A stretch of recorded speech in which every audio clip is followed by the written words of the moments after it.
उत्तर प्रदेश में मदरसा एक्ट रहेगा या नहीं रहेगा। इस सिलसिले में आला अदालत सुप्रीम कोर्ट आज अपना फैसला सुनाएगी। इससे पहले सुप्रीम कोर्ट की तरफ से इलाहाबाद हाई कोर्ट के फैसले पर आर्जी तौर पर रोक लगाई गई थी। वाज़ेह रहे कि 2004 में इलाहाबाद हाई कोर्ट ने उत्तर प्रदेश की तरफ से या हुकूमत की तरफ से मुकामी मदरसा पर जो कानून था उस पर रोक लगाने के लिए नहीं बल्कि उससे ख़त्म करने की बात कही थी।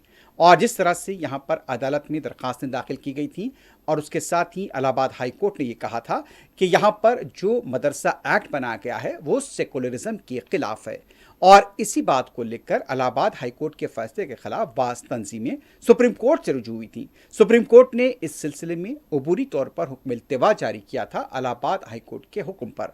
और आज ये इत्तला है कि सुप्रीम कोर्ट इस सिलसिले में अपना फैसला सुनाएगी कि क्या उत्तर प्रदेश में मदरसा कानून रहेगा या नहीं रहेगा। हालांकि हुकूमत ने उसे ख़त्म करने का ऐलान किया था। इलाहाबाद हाई कोर्ट ने हुकूमत के फैसले को बरकरार रखा था, लेकिन जिस तरह से कहा जाता है कि यहाँ पर मदरसा एक्ट को अगर ख़त्म कर दिया गया तो मदरसे में तालीम हासिल करने वाले तलबा को नुकसान होगा और मदरसों की जो फंडिंग दी जाती थी वो फंडिंग ख़त्म हो जाएगी।